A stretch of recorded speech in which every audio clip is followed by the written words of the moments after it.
या 17 से लेके 26 तक, चैप्टर 5 टेक्स्ट 17 to 26। 17वां श्लोक पढ़ता हूँ। तत्बुद्धय तत् आत्मनः तत्निष्ठा तत्परायणः गच्छन्ति अपुन आवृतिम ज्ञान निर्धूत कल्मषा। अनुवाद पढ़ता हूँ श्रील प्रभुपाद द्वारा। जब मनुष्य की बुद्धि, मन, श्रद्धा तथा शरण सब कुछ भगवान में स्थिर हो जाते हैं, तभी वे पूर्ण ज्ञान में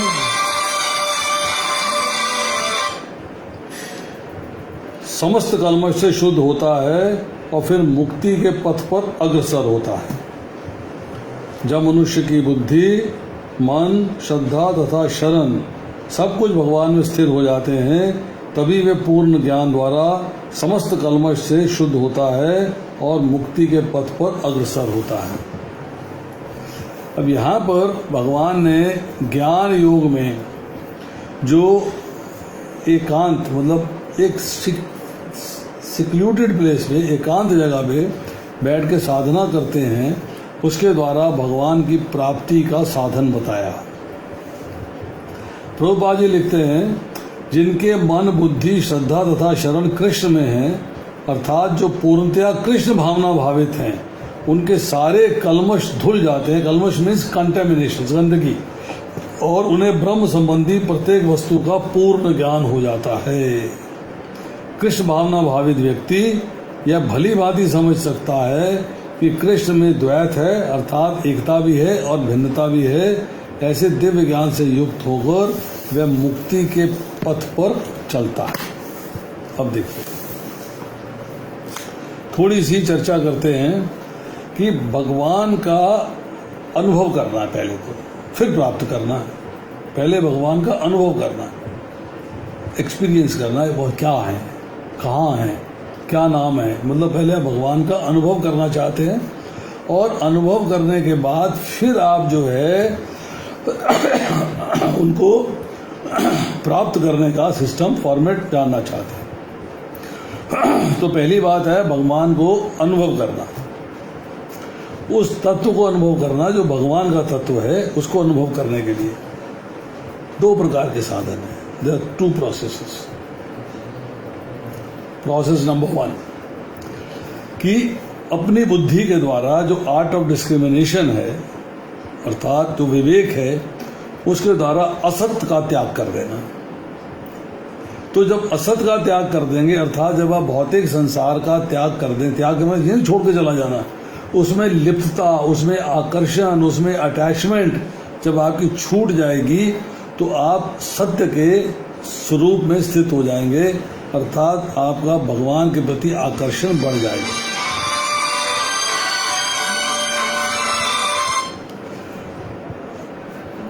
तब आपका भगवान के प्रति आकर्षण बढ़ जाएगा।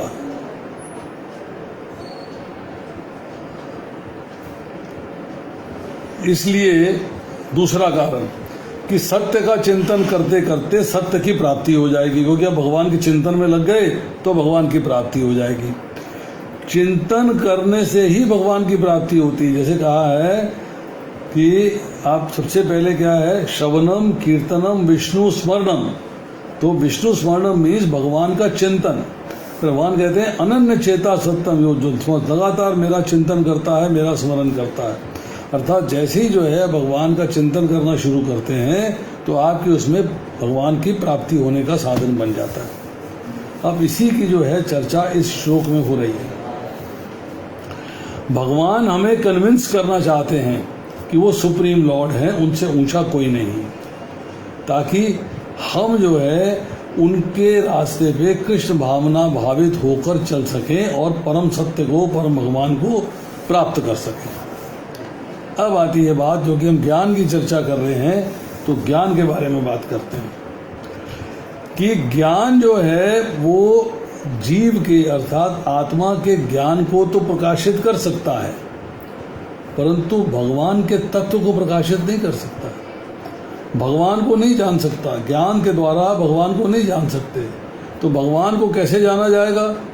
तो भगवान कहते हैं कि भक्ति से ही तत्व रूप से मेरे को जान सकते हैं, अर्थात भक्त्या माम अभिजानाति 18वें अध्याय का 55वां श्लोक है कि आप मेरे को जान पाते हैं, मुझे प्राप्त कर पाते हैं तो केवल भक्ति के द्वारा कर पाते हैं। यही जो है श्रीमद् भागवत के 11वें स्कंद के 14वें अध्याय के 21वें श्लोक में कहा है कि मैं केवल मात्र भक्ति के द्वारा प्राप्त होता हूँ। मतलब भगवान को प्राप्त करने का साधन, पहले ज्ञान प्राप्त किया, किसकी भक्ति करनी चाहिए, भगवान कौन है, उनकी सेवा पूजा अर्चना वंदना कैसे करनी चाहिए, सारा ज्ञान प्राप्त करने के बाद फिर आप जो है उस प्रोसेस में चलते हो भक्ति के, तो भक्ति के द्वारा प्राप्त होते हो। अब भगवान ने आपको ज्ञान दिया। दूसरे अध्याय के 39वें श्लोक में भगवान कहते हैं कि अब मैं तुझे निष्काम भाव से कर्म करना बता रहा हूँ, यदि तुम इस भाव से कर्म करोगे तो मेरे को प्राप्त कर लोगे। मतलब जो तरीका मैं बता रहा हूँ उसके अनुसार कार्य करोगे तो मुझे प्राप्त कर लोगे। पर सवाल ये है कि भगवान की वाणी दिव्य है, भगवान के शब्द दिव्य है और हमारी बुद्धि जो है भौतिक है, तो भौतिक बुद्धि के द्वारा भगवान को नहीं समझा जा सकता, भगवान की वाणी को नहीं समझा जा सकता। तो कैसे समझेंगे आप? तो भगवान कहते हैं तेषाम सतत युक्ता नाम भजताम प्रीति पूर्वकम तदामि बुद्धि योगम तम येनु मामू पयांति ते, कि जो लगातार निरंतर मेरे प्रीति पूर्वक भजन में लगे रहते हैं, प्रीति पूर्वक मेरा भजन करते रहते हैं, उनको मैं दिव्य बुद्धि प्रदान करता हूँ। तो दिव्य बुद्धि से दिव्य ज्ञान जो मैंने दिया है उसको समझते हैं, प्राप्त करते हैं, फिर मेरे धाम आ सकते हैं। तो क्या हुआ? तेषाम सतत युक्ता नाम, अर्थात भक्ति के द्वारा ही भगवान को जाना जा सकता है। अब वो ज्ञानी जो कि ज्ञान के द्वारा भगवान को जानने का प्रयास कर रहा था, ज्ञानी जब भगवत परायण हो जाता है अर्थात भगवान की भक्ति में लग जाता है, तब वो भगवान को प्राप्त कर सकता है। फाइनली क्या बात समझ में आई कि ज्ञान जब प्राप्त करते हैं तो आपका भौतिक संसार से आकर्षण छूटता है, अर्थात संसार बंधन से आप निवृत्त हो जाते हो, छुटकारा पा जाते हो, और भक्ति करते हो तो भगवान को प्राप्त करते हो। तो एक प्रोसेस हो गया। प्रोसेस क्या हो गया? ज्ञान के द्वारा भौतिक संसार से बंधन से छुटकारा पाना और फिर भक्ति में लग जाना और भक्ति के द्वारा भगवान को प्राप्त करना। ये सिंपल फॉर्मेट भगवान ने बता दिया। अब कहते हैं कि ज्ञान योग अर्थात सांख्य योग के अभ्यास, उसको प्रैक्टिस करने का पर्पस क्या है? तो पर्पस बताया है। कैसे करना है पर्पस? कि शास्त्र और प्रमाणिक गुरु के उपदेशों के अनुसार, शास्त्र के अनुसार चलना है, प्रमाणिक गुरु के अनुसार चलना है। अब इसको चलने के बाद आपको डिस्क्रिमिनेट करना है, बुद्धि का प्रयोग करना है, डिफरेंशिएट करना है, डिस्क्रिमिनेट करना है। किसमें? दो चीज़ों में। एक है ये जो माया रूपी जगत है इसमें, और सच्चिदानंद भगवान में, मतलब भगवान में और माया रूपी जगत में डिफरेंशिएट करना है, नंबर एक। दूसरा कि सांसारिक वस्तुओं का चिंतन छोड़कर मन को भगवान में स्थिर करना है, तब उनके आनंदमय स्वरूप का चिंतन करना है, तब उनके आनंदमय स्वरूप का चिंतन करना है। तो आनंद कैसे प्राप्त होता है? आनंद की प्राप्ति का साधन क्या मिला? वो निष्कर्ष निकला कि आनंद प्राप्त होगा कथा सुनने से, भगवान के नाम रूप गुण लीला धाम का वर्णन सुनने से, नंबर एक, और नंबर दो भगवान के चरण कमलों का ध्यान करने से, भगवान को निरंतर स्मरण करने से, भगवान के चरण कमलों का ध्यान करने से, तब मिलेगा पूर्ण आनंद, अपार आनंद, शांत आनंद, घन आनंद, अचल आनंद, ध्रुव आनंद, नित्य आनंद, बोध स्वरूप आनंद, ज्ञान स्वरूप आनंद, परमानंद, महान आनंद, अनंत आनंद, समानंद, अचिंत्य आनंद, चिन्मय आनंद, एकमात्र आनंद, जड़ानंद, ब्रह्मानंद, वैकुंठानंद, प्रेमानंद, द्वारकानंद, मथुरानंद, ब्रजानंद, वृंदावनंद, कुंज का आनंद और निकुंज का आनंद। मतलब इतने तरीके से आनंद की एक के बाद एक दूसरा, फिर तीसरा, फिर चौथा, फिर पांचवा, अर्थात आपको आनंद की प्राप्ति होती जाएगी। अब देखिए 18वां श्लोक। 18वां श्लोक बताता है कि साधना के द्वारा जो महापुरुष सिद्ध हो गया, अर्थात उसने ज्ञान प्राप्ति करी, अब वो साधना में लग गया। अब उसका उस काल में व्यवहार क्या रहता है? How does he practice, how does he behave, उसका व्यवहार क्या रहता है? तो यहाँ चर्चा आ रही है विद्या विनय संपन्ने ब्राह्मणे गवि हस्तनी शुनि चैव स्वपाक चय पंडिता समदर्शिनः। विनम्र साधु पुरुष अपने वास्तविक ज्ञान के कारण एक विद्वान तथा विनीत ब्राह्मण, गाय, हाथी, कुत्ता तथा चंडाल को समान दृष्टि अर्थात समभाव से देखता है। समभाव से देखता है। प्रभुपाद जी लिखते हैं, विद्वान योगी की दृष्टि में शरीरगत भेद अर्थहीन होते हैं। मतलब शरीरों से भेद नहीं करता, वो सब के अंदर जो है परमेश्वर को देखता है। वो सब में जो है परमेश्वर को देखता है। उसके अंदर ये चीजें दिखाई देती हैं, परंतु उसका मन जो है वो समता में स्थित होता है। वो सब के अंदर परमेश्वर को देखता है। अब देखिए, ये जानते हुए कि भगवान कृष्ण जो है प्रत्येक प्राणी के हृदय में विराजमान है, ये जानते हुए कि आत्मा जो है दिव्य है, उसकी नेचर जो है दिव्य है। अब वो डिवोटी है, जो भक्त है, वो हर एक लिविंग एंटिटी को, हर एक जीवात्मा को बराबरी से देखता है, इक्वल विजन से देखता है। पर कैसे देखता है, ये बात समझने की। ज्ञानी पुरुष विद्या विनय से संपन्न हो गया, अर्थात ज्ञान प्राप्त हो गया, विद्या संपन्न हो गया, विनय युक्त हो गया, अर्थात बड़ा विनम्र हो गया। वो ब्राह्मण में, गाय में, हाथी में, कुत्ते में, चंडाल में, सभी में बराबर की दृष्टि रखता है। 5 प्राणियों की चर्चा हुई। सात्विक उत्तम जाति के 2 ब्राह्मण और गौ, राजसिक मध्यम जाति के हाथी और तामसिक निम्न जाति के कुत्ता और चंडाल, ये चर्चा हुई। पर इन सब का काम विषम है। काम करना, एक्शन करना सबका अलग अलग है, विषम है, परंतु सब के अंदर भगवान को समान रूप से देखता है। तो जो भगवान को परायण व्यक्ति है, जो भगवत परायण है, वो अलौकिक गुणों को प्राप्त करके, उसको गुण जो है जो प्राप्त होते हैं, क्योंकि कृष्ण भावना भावित हो गया है, उसके गुण जो हैं अलौकिक हो गए हैं। तो प्राकृत गुणों से भरपूर संसारिक वस्तुएं जो हैं, जो मटेरियल नेचर है, जो मटेरियल वर्ल्ड है, उसमें जो विषमता है, जो उसमें डिफरेंशिएशन हम देखते हैं, उसको एक्सेप्ट नहीं करता, उसको ग्रहण नहीं करता। सबके लिए समदर्शी। व्यवहार की समता नहीं है, भगवान सब में उपस्थित है, इसकी समता है। व्यवहार में समता क्यों नहीं है कि आप दूध गाय का पीते हो, कुतिया का नहीं पीते, हथनी का नहीं पीते। आप सवारी हाथी की करते हो, कुत्ते की नहीं करते, ब्राह्मण की सवारी नहीं करते। आप यज्ञ हवन ब्राह्मण से कराते हो, चंडाल से नहीं कराते। तो इसलिए जो व्यवहार जो है वो अलग अलग है, परंतु सब में समान दृष्टि से भगवान उपस्थित है। वो भगवान को देखता है कि भगवान सब जगह पे है। अब जब समदर्शना का अर्थ हो गया कि ज्ञानी पुरुष जो है ब्रह्म को, प्रत्येक ब्रह्म मतलब भगवान को प्रत्येक प्राणी में, प्रत्येक जीव में देखता है, प्रत्येक वस्तु में देखता है। जैसे हम कहते हैं हमारे शरीर के पार्ट्स हैं, हमें सब पार्ट्स प्रिय हैं, परंतु हम हर एक के साथ अलग अलग व्यवहार करते हैं।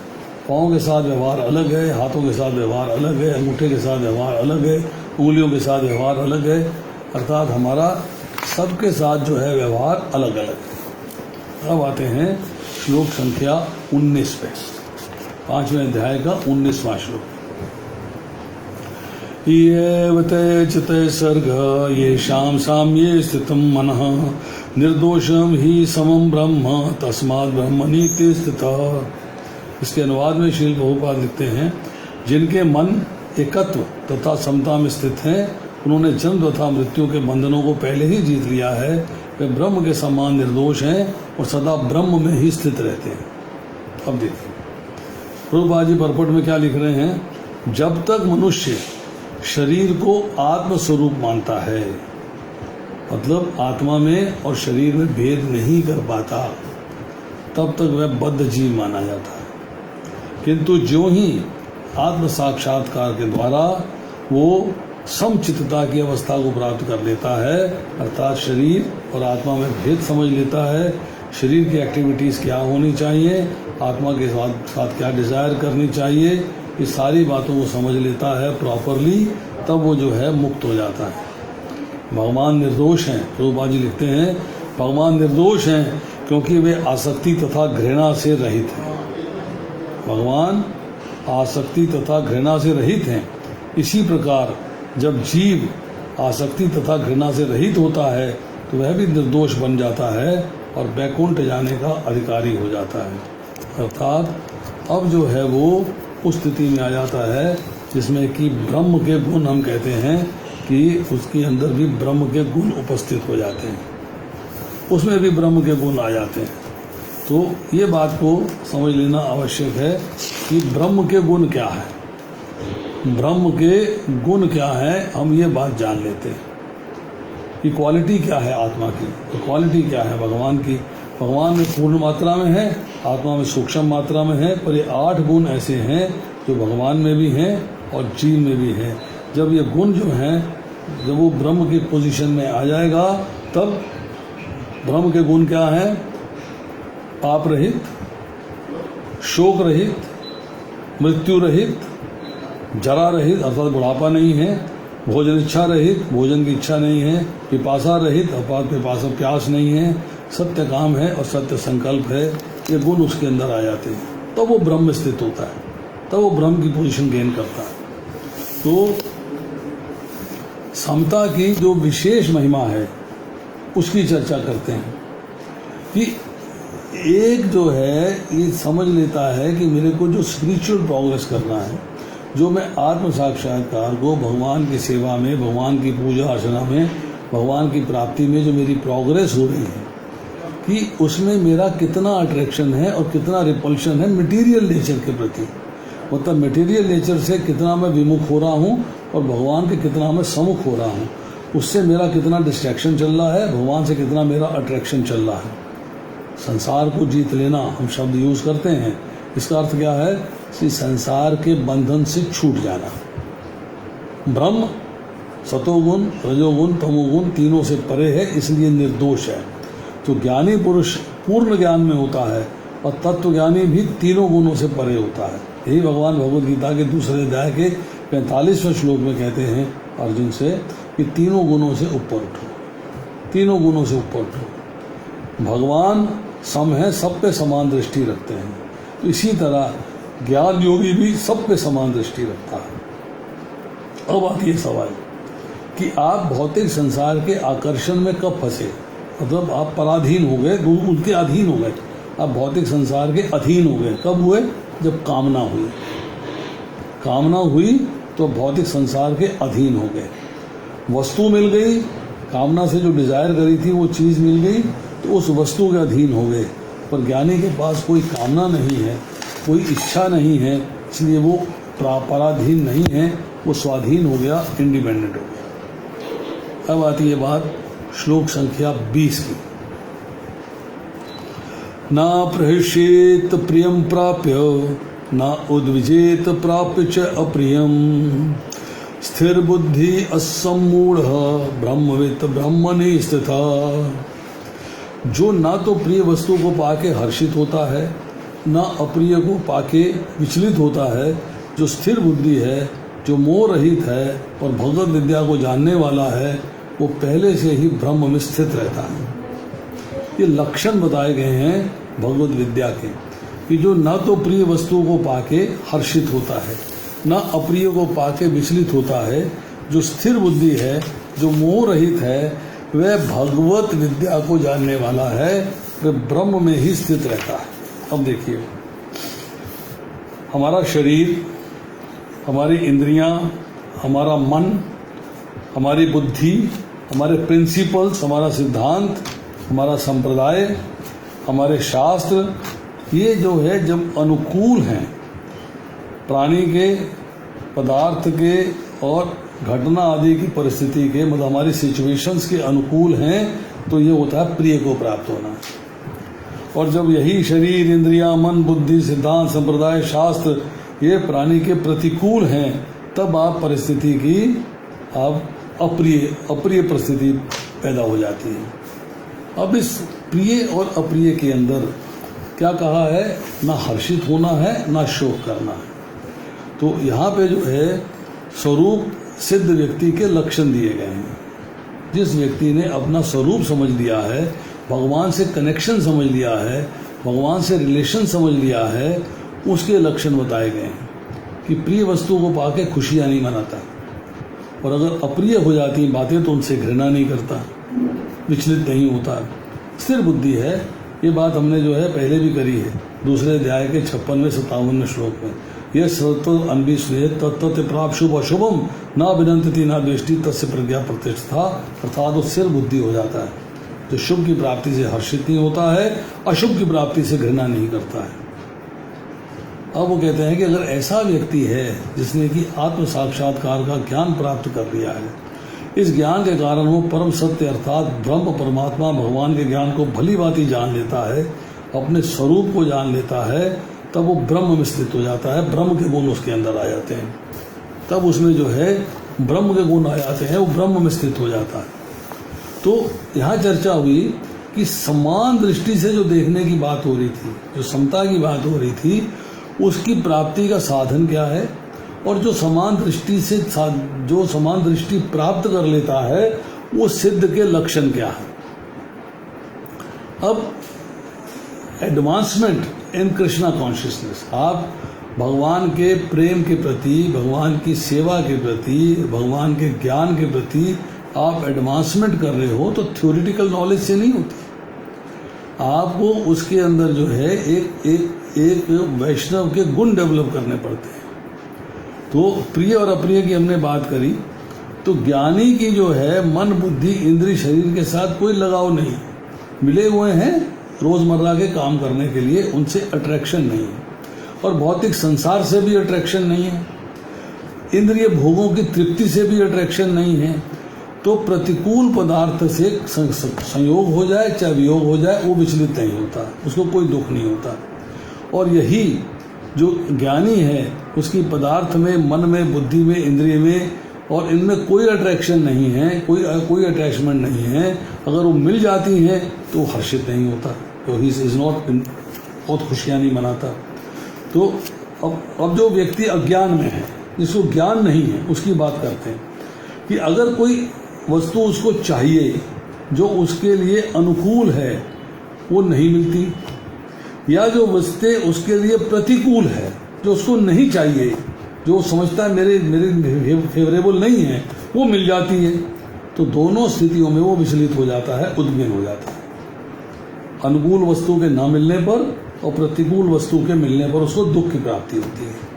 और जो ब्रह्मविद व्यक्ति है, जो ब्रह्म में स्थित हो गया है, जिसने ज्ञान प्राप्त कर लिया है, वो परमात्मा से अलग होकर परमात्मा का अनुभव नहीं होता है, अर्थात ब्रह्म को जानने वाला ब्रह्म से अभिन्न हो जाता है, कभी वो परमात्मा से विलग नहीं होता, वो ब्रह्म में स्थित हो जाता है, अर्थात उसमें वो 8 गुण आ जाते हैं जिसकी हमने चर्चा करी है। तो सब प्राणी देखिए भगवान प्रत्येक के हृदय में विराजमान है। 9वें अध्याय में कहते हैं कि मैं सब में स्थित हूँ, सब कुछ मुझ में स्थित है। तो सब प्राणी जो है एक्चुअली भगवान में स्थित है, परंतु गलती से, भूल से मेमोरी शॉर्ट हो गई है, मेमोरी लॉस हो गया है, हमने अपनी स्थिति, अपनी पोजीशन, अपनी सिचुएशन शरीर में, इंद्रियों में, मन में, बुद्धि में मान ली, ये मेरे हैं, इनमें मान लिया, और स्वाभाविक स्थिति का अनुभव नहीं। तो ज्ञानी को स्वरूप का अनुभव हो गया है, अंडरस्टैंड कर गया है मेरा स्वरूप क्या है, जीवेरे स्वरूप कृष्णेर नित्यदास, भगवान के नित्यदास की मेरी स्थिति है। यही बात जो है मुंडक उपनिषद में कही गई है, तृतीय मुंडक 2री वल्ली 9वां श्लोक, और बृहदारण्यक उपनिषद में 4 4 6 में ब्रह्म वेद ब्रह्मैव भवति ब्रह्मैव सन ब्रह्मा पयति। तो उपनिषद में भी यही बात को कंफर्म किया गया। अब आते हैं 2 इंपॉर्टेंट श्लोक 21वां और 22वां।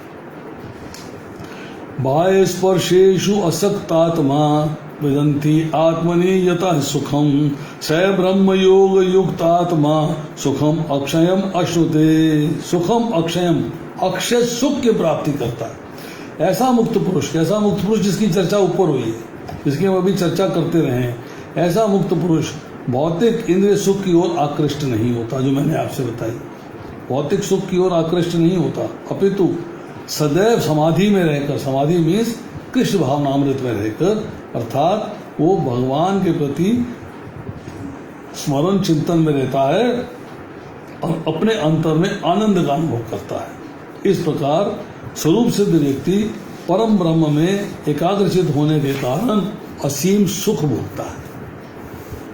यहाँ प्रभुपाद जी लिखते हैं कि किंतु कृष्ण भावनामृत में लीन व्यक्ति काम सुख के बिना ही उत्साह पूर्वक अपना कार्य करता रहता है। यही आत्म साक्षात्कार की कसौटी है। आत्म साक्षात्कार तथा काम सुख कभी साथ साथ नहीं चलते। कृष्ण भावना भावित व्यक्ति जीवन मुक्त होने के कारण किसी प्रकार के इंद्र सुख के द्वारा आकर्षित नहीं होता। जीवन मुक्त शब्द इस्तेमाल किया प्रभुपाद जी ने, इसकी चर्चा करेंगे। अब ब्रह्म के अंदर मैं स्थित हो गया, जीव स्थित हो गया, तो उसको अपनी स्वाभाविक जो स्वरूप है उसकी प्राप्ति, उसका अनुभव कैसे होता है, ये चर्चा इस श्लोक में आ रही है। और असीम सुख भोगता है, means he is in enjoying place, enjoyment की स्थिति है उसकी। तो डिवोटी का मटेरियल सेंस ग्रेटिफिकेशन से, प्लेजर से कोई अट्रैक्शन नहीं है, भौतिक भोगों के प्रति कोई आकर्षण नहीं है, नॉट अट्रैक्टेड एट ऑल। वो रिलेशनशिप एंजॉय करता है कृष्ण के साथ। कृष्ण के साथ श्रवणम, कीर्तनम, विष्णु स्मरणम, पाद सेवनम, अर्चनम, वंदनम, दास्यम, साख्य, आत्मनिवेदनम, इन सारी चीजों को वो एंजॉय करता है। अब देखिए, अब वो सेक्स प्लेजर को कैसे स्पिरिचुअल रियलाइजेशन होती है तो उसको वो भूल जाता है। It doesn't get interested in all that. अब यहां शब्द आया है बाह्य स्पर्श, मतलब आउटर टच। बाह्य मीन्स बाहरी, स्पर्श क्या है? शब्द, स्पर्श, रूप, रस, गंध सारे इंद्रियों के विषय हैं। कान का विषय है शब्द, आंख का विषय है रस, नाक का विषय है गंध, जीवा का विषय है रस और त्वचा का विषय है स्पर्श। ये सारे के सारे इनमें जो है आसक्ति रहित हो जाता है, इनमें उसका अट्रैक्शन नहीं रहता। बाहरी भोगों का सुख उसको केवल इसका आभास है, इसका सुख है, लिप्त नहीं है उसके अंदर, इनक्रॉस नहीं है, आभास है। जब ये आभास हो जाता है तो उसका इन सब के प्रति वैराग्य हो जाता है, अनअटैचमेंट, डिटैचमेंट, वैराग्य हो गया। तो ये पहले वाले से बेटर हो गया। अब इसके बाद इससे बेटर क्या है? उपरति, अर्थात कर्म के फल का परित्याग। अगर कर्म जो किया है उसके फल का परित्याग कर देता है तो वैराग्य सुख से भी बेटर हो जाता है। उससे बेटर क्या हो जाता है? जब भगवान के ध्यान में उसकी अटल स्थिति हो जाती है, मतलब विचलित नहीं होता है भगवान के ध्यान से, भगवान के चिंतन से, तब जो है वो इससे भी बेटर हो जाता है। और जब तीसरे पॉइंट से बेटर चौथा पॉइंट है, ये आत्मा में स्थित आनंद को प्राप्त करना, जो असीम सुख की बात हो रही है उसको प्राप्त करना, ब्रह्म योग युक्त आत्मा, मतलब वो ब्रह्म में स्थित होकर आत्मा के अंदर आनंद को प्राप्त करता है, सब चीजें भूल जाता है। तो सदा एक रस रहने वाला ऐसा सुख जिसका विनाश नहीं होता, जो समाप्त नहीं होता, वो परमानंद स्वरूप है, चिन्मय है, उसको अक्षय सुख कहा गया। सदा एक रस, कभी ये नहीं down and up and down नहीं आता, हमेशा एक समान रहता है, एक समान सुख की प्राप्ति होती है। तो इसी की चर्चा जो है छठे अध्याय के 21वें श्लोक में हुआ, आत्यांतिक सुख, छठे के 28वें में अत्यंत सुख और 14वें के 27वें में एकांतिक सुख। अब चर्चा करते हैं 22वें श्लोक की, 5वें का 22वां श्लोक।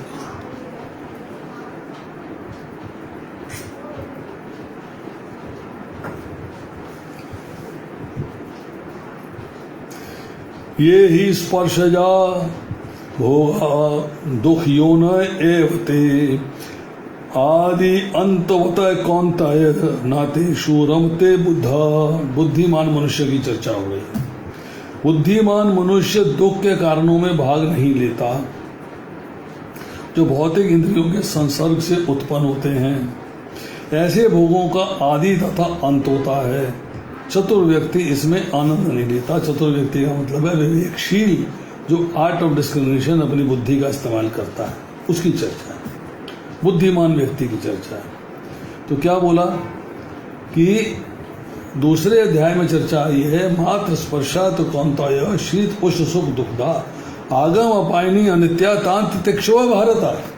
ये चर्चा आ रही कि ये सुख और दुख जो है इंद्रिय भोग से उत्पन्न होते हैं, क्षणिक हैं, सीमित हैं, क्षणभंगुर हैं, सर्दी गर्मी के आने जाने के समान हैं। इनसे विचलित हुए बिना रहने का अभ्यास कर। तो यही बात यहाँ पे आई है कि जो बुद्धिमान है, जो इंटेलिजेंट व्यक्ति है, वो क्या करता है, वो दुख के कारण क्या है, भौतिक संसार से आपकी अटैचमेंट, सेंस ग्रेटिफिकेशन, ये एक्टिविटीज जो हैं दुखदायी है। लॉन्ग रास में थोड़ा सुख देती हैं, फिर दुख देती हैं, सुख देती हैं, फिर दुख देती हैं। तो इन इंद्र विषयों से उत्पन्न होने वाले जितने भी भोग हैं, सब अल्टीमेटली दुख प्रदान करने वाले हैं और आदि अंत वाले हैं, मीन्स अनित्य हैं। विवेकी पुरुष इनमें अनुरक्त नहीं होता, इनमें लिप्त नहीं होता, इनमें अटैच नहीं होता, इनमें अट्रैक्ट नहीं होता। भोग केवल दुख के कारण है, दुख के हेतु हैं, दुख के कारण है। क्यों? एग्जाम्पल दिया है, पतंगा जो है लौ की तरफ आकर्षित होता है, अज्ञान से लौ को सुख का कारण मान लेता है और उड़कर जाता है, भयानक ताप को सहता है और जल के मर जाता है, जल के मर जाता है। लौ से अट्रैक्ट करती है कि ये हाँ बड़ा आनंद मिलेगा, क्या बढ़िया चीज़ है, परंतु इसी तरह भोगों के सुख का कारण समझकर, जो भोगों का सुख है उसका कारण समझकर उन पर आसक्त हो जाता है व्यक्ति। जब व्यक्ति आसक्त हो जाता है तो उसको भोगने लग जाता है। जब भोगने लग जाता है तो आसक्ति से काम होता है, काम से क्रोध होता है, क्रोध से मोह होता है, मोह से स्मरण शक्ति का विभ्रम होता है और बुद्धि का नष्ट हो जाता है, भवकूप में गिर जाता है। ये चर्चा आई है दूसरे अध्याय के 62वें और 63वें श्लोक में। ध्याय तो विषयान पुंसा संग तेषु उपजायते, ये चर्चा वहाँ आ रही। अब भोग जो है आदि और अंत, आदि मीन्स बिगिनिंग भी होती है भोगों की, आनंद की, और अंत भी होता है उसके आनंद का। तो परिणाम क्या है? दुख। तो पतंजलि योग दर्शन के दूसरे अध्याय के 15वें श्लोक में इसकी चर्चा कि परिणाम दुख मिलता है, ताप दुख मिलता है, संस्कार दुख मिलता है। तो परिणाम दुख में, विषय भोग में शुरू में तो सुख की प्राप्ति होती है, हाँ बड़ा मजा आ रहा है, ओह वेरी एंजॉइंग, और परिणाम में दुख मिलता है। चर्चा आती है भगवद गीता के 18वें अध्याय के 38वें श्लोक में, अपनी शक्ति का नष्ट हो जाती है होले होले और भोग्य पदार्थ का नाश हो जाता है। ताप दुख मिलता है कि क्या है, जलन होती है, दूसरों के पास अधिक भोग है, वो मुझसे ज़्यादा अमीर है, उसके पास ज़्यादा एंजॉयमेंट के साधन है, इच्छा अनुसार मुझे भोग नहीं मिल रहा है तो मुझे तकलीफ होती है। आसक्ति है भोगों में पर भोगने की सामर्थ्य नहीं है, उसको एंजॉय करने की हिम्मत नहीं है तो कष्ट होता है। और प्राप्त जो भोग हैं, जो मुझे भोग मिल रहे हैं, जो मुझे एंजॉयमेंट की चीज़ें मिल रही हैं, वो मुझसे छिन ना जाए, मुझसे बिछुड़ ना जाए, इसका डर है। तो हृदय में संताप होता है, दुख होता है, कष्ट होता है, टेंशन हो जाती है। और संस्कारवश अगर किसी कारण से भोग बिछुड़ गए हैं, आपसे सेंस एंजॉयमेंट अलग हो गई है, बिछुड़ गए हैं, तो फिर आप याद करके आपको दुख होता है, यार वो बड़ा मज़ा था, हाँ उसमें बड़ा आनंद था, वो मेरे से दूर हो गया, मेरे से छिन गया, मेरे से परे हो गया, पर आनंद बहुत था। मतलब आप उनके प्रति जो है आकर्षित रहते। अब देखिए 22वें अध्याय के अंदर, 22वें श्लोक के अंदर यही चर्चा आ रही है। अब इसमें जो है प्रभुपाद जी लिखते हैं, हे पुत्रों, इस मनुष्य योनि में इंद्र सुख के लिए अधिक श्रम करना व्यर्थ है। ऐसा सुख तो शूकरों को भी प्राप्त है, अर्थात जानवरों सूरों को भी प्राप्त है। इसकी अपेक्षा तुम्हें इस जीवन में तप करना चाहिए, जिससे तुम्हारा जीवन पवित्र हो जाए और तुम असीम दिव्य सुख प्राप्त कर सको। श्रीमद् भागवत 5वां स्कंद 5वां अध्याय 1 श्लोक। अब प्रभुपाद जी लिखते हैं कि जो यथार्थ योगी है या दिव्य ज्ञानी है, वे इंद्र सुखों की ओर आकृष्ट नहीं होते। वे निरंतर भवरोग के कारण हैं। जो भौतिक सुख के प्रति उतना ही आसक्त होता है, उसे उतने ही भौतिक सुख प्राप्त होते हैं। भौतिक दुख प्राप्त होते हैं क्योंकि भौतिक दुख सुख, भौतिक भोगों के प्रति उसका आकर्षण हो जाता है। अब आती है 5वें अध्याय का 23वां श्लोक। शक्नोति एव ये सोढ़ुम प्राक शरीर विमोक्षणात् काम क्रोध उद्भवम वेगम स युक्त स सुखी नरः। अब चर्चा आ रही है कि किस तरीके से आप इनसे पार जा सकते हो, मतलब इन दुखों से पार जा सकते हो। बताया कि यदि इस शरीर को त्यागने से पूर्व कोई मनुष्य इंद्रियों के वेगों को सहन करने तथा इच्छा एवं क्रोध के वेग को रोकने में समर्थ होता है तो इस संसार में सुखी रह सकता है। यहाँ प्रभुपाद जी चर्चा करते हैं कि यदि कोई आत्म साक्षात्कार के पथ पर बढ़ना चाहता है, आगे अग्रसर होना चाहता है, तो उसे भौतिक इंद्रियों के वेग को रोकने का प्रयत्न करना चाहिए, अर्थात भौतिक भोगों के प्रति आकर्षण को रोकना चाहिए, भौतिक इंद्रियों के आगे बढ़ने को, उनके वेग को रोकने का प्रयत्न करना चाहिए। और वेग क्या बताए? वाणी वेग, मतलब शब्दों से आप बहुत गाली गलौज ये वो दुनिया भर की बातें। क्रोध वेग, कामना पूरी नहीं होती है तो क्रोध आता है आपको। मनोवेग, मन से आप जो है भटकते रहते हो। उदर वेग, पेट में ये खाना वो खाना, ये लेना वो लेना, आपका उसमें अट्रैक्शन रहता है। उपस्थ वेग अर्थात सेक्स प्लेजर। और जिह्वा वेग, रस, आहा आनंद, बड़ी मजे की चीज़ है, बड़ा स्वाद आ गया। इन सबको आपको जो है कंट्रोल करना चाहिए। जब आप इन वेगों को और मन को वश करने में समर्थ हो तो आप गोस्वामी कहलाते हो या स्वामी कहलाते हो। अब आती है चर्चा कि 23वें श्लोक के अंदर जो चर्चा हो रही है कि विषय भोगों का काम क्रोध आदि के निमित्त दुख के कारण बताकर अब भगवान मनुष्य शरीर का महत्व बताते हैं। काम और क्रोध आदि जो है दुर्जय शत्रु हैं, ऐसे शत्रु हैं जिनमें विजय प्राप्त करनी बड़ी कठिन है। ऐसे शत्रुओं पर विजय प्राप्त करने वाले पुरुष अर्थात सुखी कौन होता है? उस पुरुष की महिमा मंडन हो रहा है, उसकी प्रशंसा हो रही है। तो यहाँ क्या कहते हैं? One must learn to tolerate the pushing of senses. व्यक्ति को जो है जो सेंस ग्रेटिफिकेशन की तरफ आकर्षण होता है उसको रोकने का प्रयास करने का तरीका सीखना चाहिए। उसको सीखना चाहिए कि कैसे उसे रोका जा सकता है। प्राणी मात्र में अलौकिक विवेक अर्थात आर्ट ऑफ डिस्क्रिमिनेशन केवल मनुष्य को दिया है और किसी को नहीं दिया। प्रत्येक प्राणी में, प्रत्येक योनि के अंदर जो बुद्धि है उस योनि के अनुसार रहती है। अब गाय भी आपके दरवाजे पे आएगी, रोज उसको खाने को दोगे तो आएगी, मारना शुरू कर दोगे तो आपके दरवाजे को पार करके निकल जाएगी, आपके दरवाजे पे नहीं आएगी। आप डॉग को रोज दूध पिलाओगे, गली में डॉग घूम रहे हैं, दूध पिलाओगे, खाने को बिस्किट दोगे, ब्रेड दोगे, कुछ दोगे तो आपके दरवाजे पे आएगा। शाम को आगे पूंछ हिलानी शुरू कर देगा। अगर आप उसको मारोगे डंडे से तो आपके दरवाजे पे नहीं आएगा। ये कंडीशनिंग है। तो शरीर के निर्वाह के लिए हर एक में विवेक रहता है। अर्थात आप कुत्ते को भी घुमाने ले जाते हो तो सूंघता है क्या खाना चाहिए और क्या नहीं खाना चाहिए। आप गाय को सानी डालते हो, गाय भी सूंघती है क्या खाना चाहिए क्या नहीं खाना चाहिए। प्रत्येक प्राणी के पास थोड़ी बहुत बुद्धि है, मतलब वो डिसाइड करने के लिए कि what is wrong and what is wrong. तो देवताओं की जो योनि है उसमें विवेक है पर ढका हुआ है, क्योंकि वो भोग योनि है, एंजॉय करने के लिए मिली है उसमें जो है। परंतु मनुष्य योनि जो है उसमें अगर आपका विवेक ढक गया है, आपने उसको जागृत नहीं किया है, उसको यूज नहीं किया है, बुद्धि का मार्जन नहीं किया है, तब वो पशु तुल्य है, आप पशु के समान हैं। अगर विवेक जागृत है तो क्या होगा? आप समझेंगे आपका भगवान से संबंध क्या है, संबंध कैसे निभाना है। अल्टीमेटली क्या होगा? राग और द्वेष, काम और क्रोध से मुक्ति, काम क्रोध लोभ मोह मत्सर से मुक्ति। और शरीर छूटने से पहले अगर प्राप्त कर लेते हो तो आपको भगवान के धाम जाने में आसानी हो जाएगी। अब काम क्रोध के सहने का मतलब क्या है? मतलब है कि उसकी कंडीशन को ना आने देना। आ गया तो सहन करना एक अलग बात है।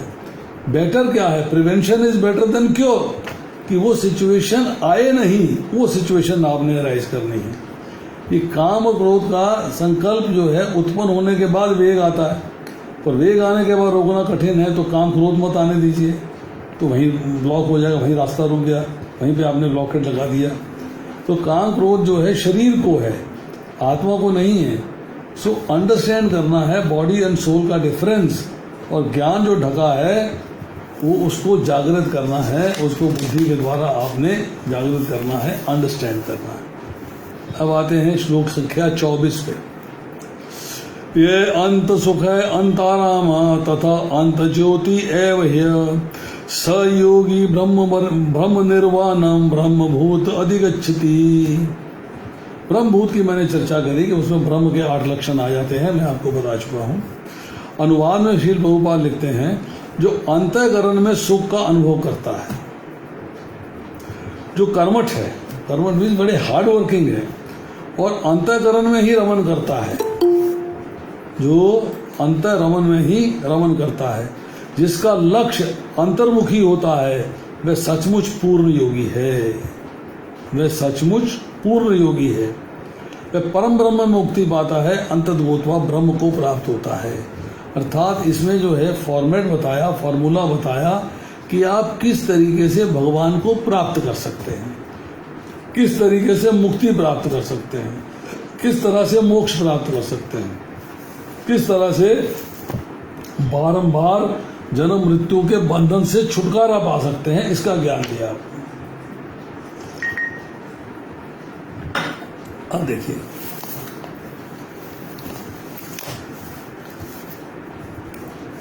अब जो आपको बाहरी अर्थात जो भौतिक संसार के सुख हैं, उनसे जो अनर्थ होता है, उनसे जो तकलीफ होती है, उनसे जो कष्ट होता है, शुरू में अच्छा लगता है और लॉन्ग टर्म में कष्ट होता है, तो सांख्य योगी की अंतिम हाईएस्ट लिमिट क्या है, उसका फल जो है वर्णन करते हैं। उसके फल का वर्णन हो रहा है, सुख की महिमा का वर्णन हो रहा है। अब कहते हैं कि जब कोई व्यक्ति हर प्रकार के हालात में सुख की अनुभूति करता है, विचलित नहीं होता है, डिस्टर्ब नहीं होता है, वो कहता है मेरी किस्मत में था, मेरे भाग्य में था, मेरे को पाप फल भोगना था, भगवान ने इंतजाम कर दिया, मेरे को पुण्य फल भोगना था तो भगवान ने इंतजाम कर दिया। मतलब अब जो है ब्रह्मभूत स्टेज में है। ब्रह्मभूत प्रसन्नात्मा न शोचंती न कांक्षती, अर्थात अब वो ब्रह्म की स्टेट में है। तो अंतर सुख क्या होगा कि वो प्रैक्टिशनर, वो साधक, वो कृष्णा कॉन्शियसनेस का प्रैक्टिशनर, जिसको प्रकृति से उत्पन्न ये जो बाह्य पदार्थ हैं, जो भौतिक संसार है, इसमें सुख की प्राप्ति नहीं होती। सुख केवल भगवान के स्मरण में, भगवान के चिंतन में, भगवान के नाम रूप गुण लीला धाम का वर्णन करने में, सुनने में ही प्राप्त होता है। अब वो दूसरी बात कहते हैं कि अपने को अपने से दुख नहीं होता, अपने को अपने से रुचि भी नहीं होती, यही अंतर सुख है। मीन्स आप उस स्थिति में आ गए हो कि आपको अपने को अपने से अरुचि नहीं है, अपने को अपने से दुख नहीं है, स्वयं को स्वयं से दुख नहीं है, वो स्टेट आपने रीच कर ली। अब साधक जो प्रैक्टिस कर रहा है कृष्णा कॉन्शियसनेस, वो भौतिक संसार के भोगों में एंजॉय नहीं करता, रमन नहीं करता, केवल भगवान में ही एंजॉय करता है, भगवान में ही रमन करता है, उनकी सेवा में, उसी में रमन करता है। जब सब प्रकार से ज्ञान का सोर्स, आधार भगवान है, सारा ज्ञान भगवान से प्राप्त हुआ है, तो साधक का मन जो है जब ज्ञान की प्राप्ति करता है तो हर समय एक्टिव रहता है, जागता रहता है। और भगवान तो परम ज्योति हैं, सब ज्योतियों की परम ज्योति हैं, तो हमेशा एनलाइटेंड रहता है, हमेशा सुख की स्थिति में रहता है। अब ब्रह्मभूत स्थिति में क्या है कि जो ज्ञान योग का साधन करने वाले हैं, सांख्य योग का साधन करने वाले हैं, ऐसे योगी अहंकार, ममता, काम, क्रोध, ये सारे अवगुणों का त्याग करके लगातार निरंतर भगवान का चिंतन करते रहते हैं। अनन्य चेता सत्तम योग, भगवान का चिंतन लगातार चलता रहता है। तेषाम सतत युक्ता नाम, भगवान का चिंतन, स्मरण, सेवा लगातार चलती रहती है, तो परम ब्रह्म में स्थिति हो जाती है, मुक्ति की प्राप्ति हो जाती है, और मुक्ति प्राप्त कर लेता है, वो स्थिति गेन कर लेता है। अब यही बात जो है मैंने पहले भी बताई, बृहदारण्यक उपनिषद 4:4-6 में कहा है, ब्रह्मणैव सन ब्रह्माप्यति, अर्थात अब वो ब्रह्म को प्राप्त कर लेता है। अब आता है 25वां श्लोक। प्लवन्ते ब्रह्मैर्वाणं ऋषये क्षीण कल्मषः छिन्न द्वैधायतात्मनः सर्वभूत हिते रतः। जो लोग संशय से उत्पन्न होने वाले द्वैत से परे हैं, जिनके मन आत्म साक्षात्कार में लीन हैं, जो समस्त जीवों के कल्याण कार्य करने में सदैव व्यस्त रहते हैं, जो समस्त पापों से रहित हैं, वे ब्रह्म निर्वाण मुक्ति को प्राप्त करते हैं। मुक्ति को प्राप्त करते हैं। मुक्ति के प्राप्त करने का साधन बताया। अब यहाँ प्रभुपाद जी लिखते हैं, केवल यही व्यक्ति सभी जीवों के कल्याण कार्य में रत कहा जाता है जो पूर्णतया कृष्ण भावना भावित है। जब व्यक्ति को यह वास्तविक ज्ञान हो जाता है कि कृष्ण ही सभी वस्तुओं के उद्गम है, तब वह जब कर्म करता है तो सबों के हित को ध्यान में रख के करता है। परम भोक्ता, परम नियंता, परम सखा कृष्ण को भूल जाना मानवता के क्लेशों का कारण है। जब मनुष्य कृष्ण के साथ अपने संबंध के प्रति पूर्णतया सचेष्ट रहता है, एक्टिव रहता है, अलर्ट रहता है बिल्कुल, तो वह वास्तव में मुक्त आत्मा होता है, भले ही भौतिक शरीर के जाल में फंसा हो। भौतिक शरीर है परंतु मुक्त आत्मा है। मुक्त आत्मा के लिए क्या बताया कि कृष्ण के साथ अपने संबंध के प्रति पूर्ण अलर्टनेस, पूर्ण कंप्लीट अलर्टनेस। तो यहाँ जो है उन 25वें 26वें श्लोक में उन व्यक्तियों की चर्चा है जो पुरुष परम ब्रह्म को प्राप्त हो गए। कृष्णा कॉन्शियस पर्सन को कोई डाउट नहीं है सुप्रीमेसी ऑफ कृष्णा में। वो जानता है कि जो डिवाइन लव की स्टेट है, जो दिव्य स्थिति है, दिव्य आनंद, दिव्य प्रेम की स्थिति है, ऐसा व्यक्ति जो है अपनी एक्टिविटीज को प्रत्येक के वेलफेयर के लिए करता है, किसी को नुकसान पहुंचाने की कोशिश नहीं करता। तो 5वें 24वें पिछले श्लोक में सांख्य योग की साधना बताई निवृत्ति पूर्वक कि क्या नहीं करना चाहिए, और अब 25वें श्लोक में बता रहे हैं साधना में क्या करना चाहिए प्रवृत्ति पूर्वक, कि अर्थात क्या करना चाहिए उसकी चर्चा हो रही है। तो क्षीण कल्मषा, क्षीण मतलब बहुत कम, बिल्कुल थोड़ा, कि प्रकृति के साथ जो हमने अपना संबंध मान लिया है, शरीर और आत्मा को अलग नहीं समझते हैं, भौतिक संसार के हमने अट्रैक्ट हो गए हैं, उसके प्रति हमारा अट्रैक्शन चलता है, यही हमारे पाप, दोष और विकारों का कारण है। जब प्रैक्टिशनर, जब कृष्णा कॉन्शियसनेस का प्रैक्टिशनर, साधक स्वयं को शरीर से अलग कर लेता है और भगवान का साक्षात्कार कर लेता है, तो सारे कलमश, सारी कंटामिनेशन, सारी गंदगी का नाश हो जाता है। छिन्न द्वैधा, द्वैत अर्थात संशय, दुविधा का कारण है अज्ञान। अज्ञान है तो डाउट होता है, अज्ञान है तो कंफ्यूजन होता है, अज्ञान है तो भ्रम होता है। तो जब तक जो है तत्व की प्राप्ति अर्थात भगवान तत्व की, भगवान की प्राप्ति का दृढ़ निश्चय नहीं होता, दृढ़ निश्चय नहीं होता, भगवान के स्वरूप का ज्ञान होने पर संपूर्ण संशय अपने कारण सहित नष्ट हो जाते हैं। जो बात पीछे कही थी बहुत बढ़िया तरीके से, कि जैसे सूर्य प्रकाशित कर देता है, इसी तरह ज्ञान आने पे सब वस्तुएं ऑटोमेटिकली प्रकाशित हो जाती हैं। साधक अंडरस्टैंड कर लेता है और निर्विकार अर्थात उसमें कोई विकार नहीं आता, निर्विकार हो जाता है। साधक जिसका मन वश में है, यत आत्मा, जिसका यत आत्मना, जिसका मन वश में है, वो चंचलता नहीं है उसके मन के अंदर, ऐसा दोष नहीं है उसके मन के अंदर। अब वो जो है भौतिक संसार से मुक्त होके उनके प्रति लिप्तता छोड़ के वो भगवान के प्रति स्थित हो जाता है, भगवान में स्थित हो जाता है। अब सर्वभूते रिता, सर्वभूते हिते रता, कि भगवान का जब ज्ञान हो जाता है तो सबको समान दृष्टि से देखता है, सबके साथ प्रीति रखता है, सब प्राणियों के प्रति हित की बात करता है, किसी को कष्ट नहीं देना चाहता। और ऋषि अर्थात ऋषि अर्थात जो यथार्थ तत्व को भली भांति से समझ लेते हैं, उसकी चर्चा हो गई। तो इसमें जो है अब चर्चा हो गई भगवान ब्रह्म की मुक्ति की। और 26वां श्लोक अब करते हैं, 5वें अध्याय का 26वां श्लोक। काम क्रोध विमुक्तानां यतीनां यत् चेतसाम् अविहित ब्रह्म निर्वाणम वर्तते विदित आत्मानाम। जो क्रोध तथा समस्त भौतिक इच्छाओं से रहित है, जो क्रोध तथा समस्त भौतिक इच्छाओं से रहित है, जो स्वरूप सिद्ध है, अंत आत्म संयमी है और सम सिद्धि के लिए निरंतर प्रयास करते हैं, उनकी मुक्ति निकट भविष्य में सुनिश्चित है। मतलब मुक्ति प्राप्त करने का साधन बताया जा रहा है यहाँ पर। अब यहाँ पर जो है भागवत का उल्लेख किया है प्रभुपाद जी ने कि मोक्ष के लिए लगातार प्रयत्नशील व्यक्ति जो है उनकी चर्चा हो रही है कि भक्ति पूर्वक भगवान वासुदेव की पूजा करने का प्रयास तो करो। बड़े से बड़े साधु पुरुष भी इंद्रियों के वेग को उतनी कुशलता से रोक पाने में समर्थ नहीं हो सकते। विश्वामित्र हार गए मेनका से, हार गए, नहीं रोक पाए, अट्रैक्ट कर गई उनको।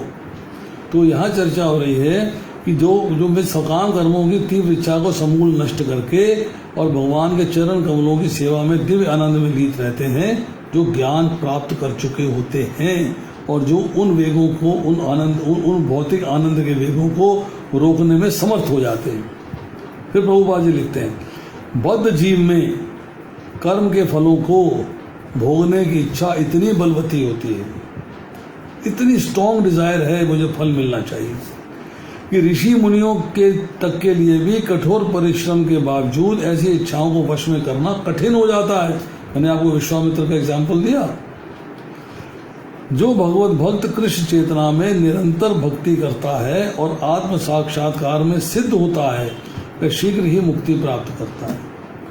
मीन्स आप जो है भगवान के प्रति आप निरंतर भक्ति में लगे हुए हो, तेषाम सतत युक्ताना, निरंतर भक्ति में लगे हुए हो, उनको मुक्ति शीघ्र प्राप्त होगी। और इसके बाद कह रहे हैं कि भगवत भक्त भगवत धाम से दूर स्थित रहकर भी भगवान का चिंतन करके कृष्ण भावना द्वारा उनके धाम में पहुंच सकता है। जैसे कि कछुआ अपने अंडे तो जमीन में देता है और पानी में रह के अंडों का चिंतन करता रहता है तो कछुए बन जाते हैं। मछली अपने बच्चों की केवल देखभाल करती है, अंडों की देखभाल नहीं करती। तो इस तरह जो है उन्होंने बताया है, मछली, कछुआ, पक्षी केवल दृष्टि, चिंतन और स्पर्श से अपनी संतानों को पालते हैं। इसी तरह भगवान का चिंतन करना आपको जो है हेल्पफुल होगा संसार का चिंतन छोड़ के। अब देखिए, भगवान के भक्त का अपने पे आत्मसंयम अर्थात अपने पे कंट्रोल ज्यादा होता है समाज के बाकी व्यक्तियों के मुकाबले में।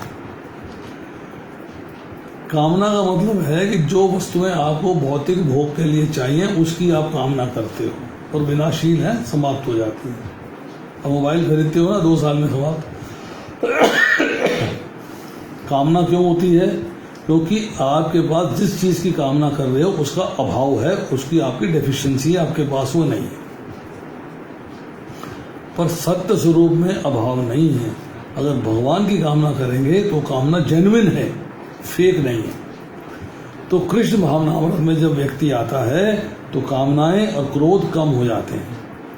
अब कैसे फील करें कि कम हो गए? हाउ डू वी फील कि कामनाएं कम हो गई हैं, क्रोध कम हो गए, कैसे फील करें?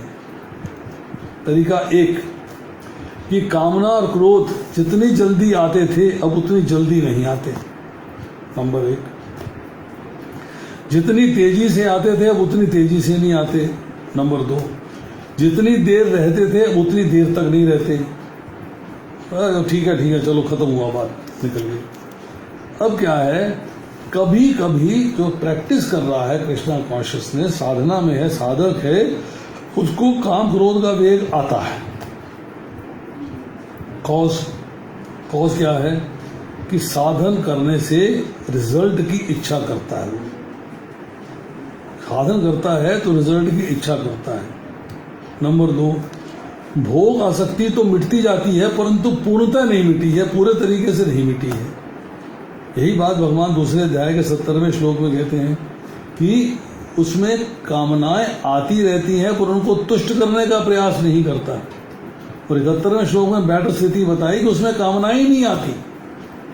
तो एक व्यक्ति में कामना आ रही है, तुष्ट करने का प्रयास नहीं करता है या तुष्ट करने का प्रयास करता है, दोनों सिचुएशन अलग होगी। तुष्ट करने का प्रयास करेगा तो साधना में आगे बढ़ जाएगा, तुष्ट करने का प्रयास नहीं करेगा तो भौतिक भोगों से आकृष्ट हो जाएगा। अब चेतना शुद्ध हो रही है और थोड़ा सा काम क्रोध भी बड़ा लगता है, आपको उसका एहसास नहीं होता। तो जब कोई व्यक्ति मन के विरुद्ध काम करता है तो बुरा लगता है। साधक परवाह भी नहीं करता पर भाव संग्रह होता रहता है तो अंत में थोड़ी सी बात पे क्रोध आ जाता है, थोड़ा डिस्टर्बेंस होती है तो गुस्सा आ जाता है, क्रोध आ जाता है। तो जो भौतिक संसार से संबंध है वो आपके मन के वश में नहीं है, वो स्वभावतः आ रहा है, नेचुरली आ रहा है। भौतिक संसार से अट्रैक्शन जो है नेचुरली आ रहा है, परंतु जिस व्यक्ति को, जिस भक्त को, जिस डिवोटी को, जिस महापुरुष को अपने स्वरूप का ज्ञान हो गया है, भगवान से संबंध का ज्ञान हो गया है, उसके अंदर फिर काम और क्रोध जो है कम हो जाते हैं, काम और क्रोध नहीं आते, सब ओर से शांत है परम ब्रह्म। भगवान को प्राप्त ज्ञानी पुरुष के अनुभव में ऊपर नीचे बाहर भीतर यहाँ वहाँ सर्वत्र नित्य निरंतर भगवान है और कुछ नहीं है। वासुदेवम सर्वम इति, सब कुछ भगवान है, ये फीलिंग आ जाती है। तो ज्ञान योग के द्वारा भगवान को प्राप्त करना आसान नहीं है, भक्ति योग के द्वारा प्राप्त करना आसान है। ज्ञान योग के बाद भक्ति योग की प्रैक्टिस करेंगे तभी भगवान को प्राप्त करेंगे। तो भगवान को प्राप्त करने का साधन बता दिया कि आप पहले ज्ञान योग करिए फिर भक्ति योग में आइए। अब आपकी चेतना अशुद्ध होती जा रही है, डिस्टर्बेंसेस उसको डिस्टर्ब करती जा रही हैं, उसको प्योरीफाई करना है, उसको प्योरीफाई करना है। तो प्योरीफाई कैसे होगा? प्योरीफाई होगा, आपको भगवान में ध्यान लगाना पड़ेगा, भगवान में मन लगाना पड़ेगा, आपको मंत्र जाप करना है जो मन को तारने वाला है। हरे कृष्णा कृष्णा कृष्णा हरे हरे, हरे राम राम राम हरे हरे। तो जैसे ही आप जो है इसमें लगेंगे, ऑफ कोर्स प्रभुपाद जी लिखते हैं यम नियम आसन प्राणायाम प्रत्याहार धारणा ध्यान समाधि, ये सारी चीज़ें जो है इनके करने से मन वश में होता है। जब मन वश में होता है तो भगवान में मन लगता है, ये सारा प्रोसेस है, समझे नहीं? तो इसलिए अब जो चर्चा है इसके अंदर अगले श्लोकों के अंदर जो है, जो हमने छठे अध्याय के अंदर ध्यान योग करना है उसकी चर्चा स्टार्ट हो जाएगी। थोड़ा बहुत उसका जो है ग्लिम्स जो है यहाँ पे मिल जाएगा। आज इतना ही, शेष फिर किसी का कोई प्रश्न है तो पूछ सकता है, बताइए। Any question? मेरठ वाले लिख के क्वेश्चन भेज सकते हैं, रोहिणी वाले भी लिख के क्वेश्चन भेज सकते हैं, दे कैन राइट।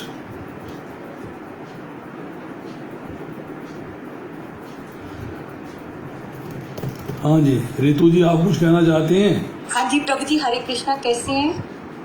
ठीक हूँ माता जी, आपकी कृपा है।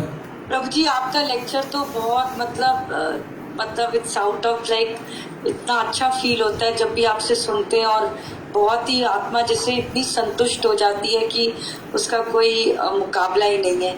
अच्छा प्रभु जी, मेरा एक क्वेश्चन है कि जैसे जो भी हमारी लाइफ में डेली एक्टिविटीज होती हैं, तो वो क्या कृष्णा गवर्न कर रही होती है, या हमारे जो मतलब हमारे कर्मों के अकॉर्डिंग हमें मिलता है, या हमारे जो हम डेली मतलब कुछ भी हम जो डेली हो रहा होता है वो भगवान ही गवर्न करते हैं, या अपने आप ही सब चीज हो रही होती है?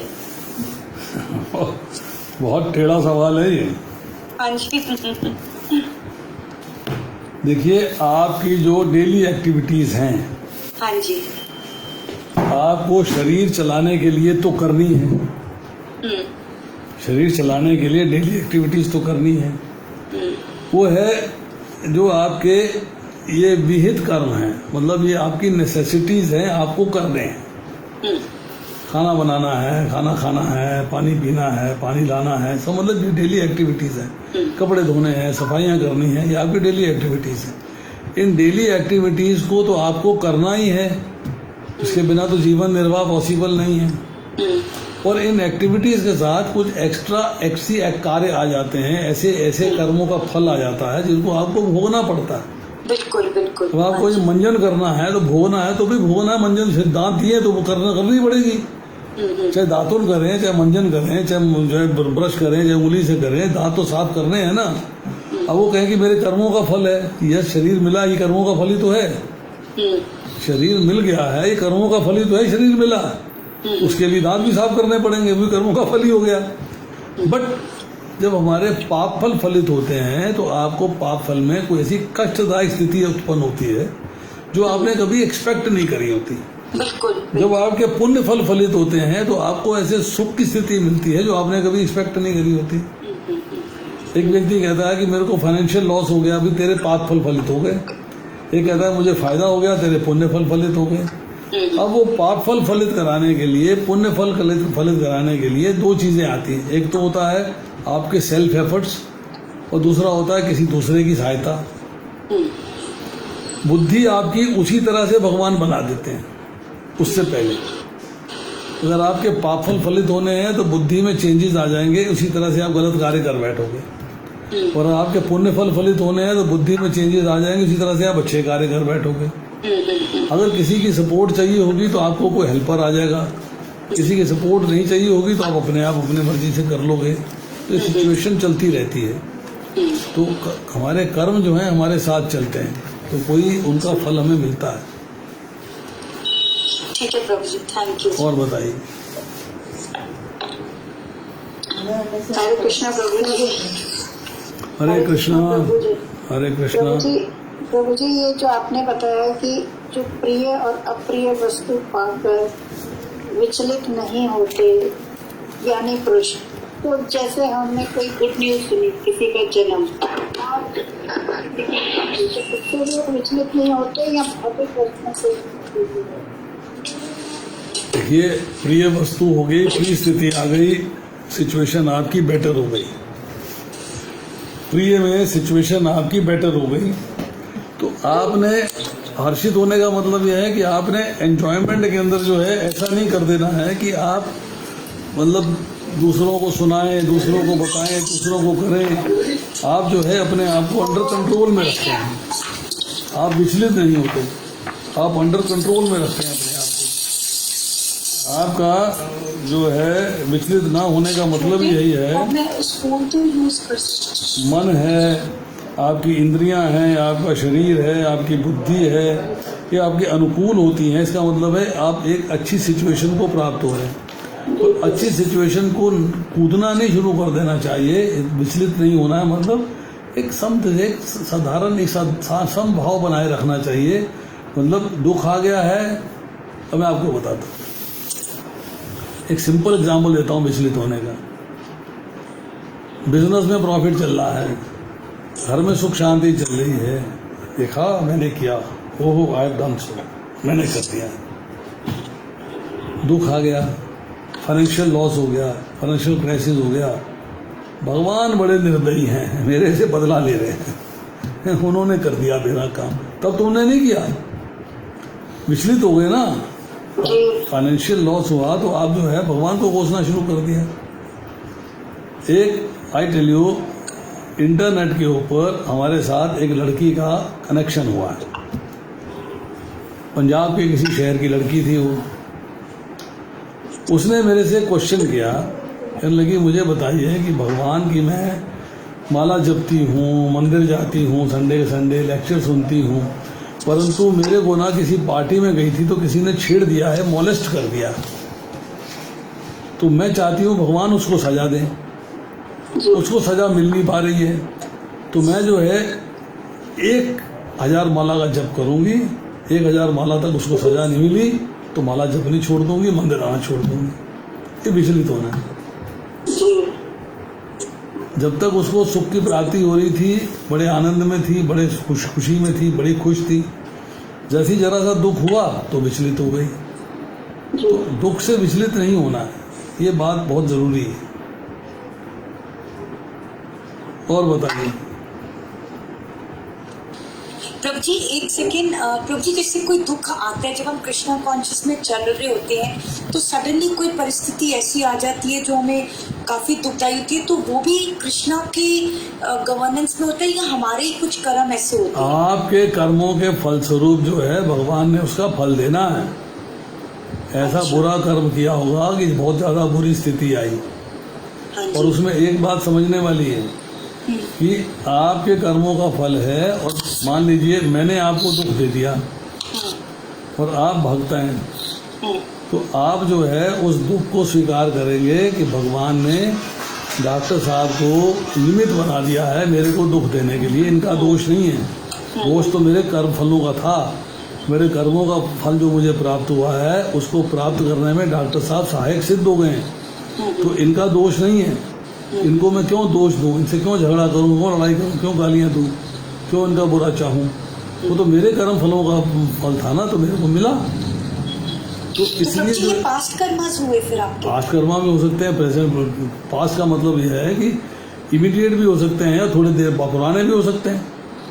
परंतु डिवोटी क्या करता है एडवांस लेवल में, वो कहता है कि इन्होंने मेरे को दुख दिलवाने में, मुझे कष्ट दिलवाने में, मेरा पाप फल भुगतवाने में मेहनत करी है, कार्य किया है, तो मैं किसी तरीके से इनके ऊपर पाप फल ना भोगना पड़े, इनको भक्त बनाने की स्थिति में लाऊं, इनसे ज़्यादा से ज़्यादा संबंध बनाऊं और ज़्यादा से ज़्यादा इनके साथ कार्य करूं, ताकि ये जो है उस पाप फल से मुक्त हो सके। ये उसकी फीलिंग आती है। ठीक है प्रभु, थैंक यू प्रभु जी।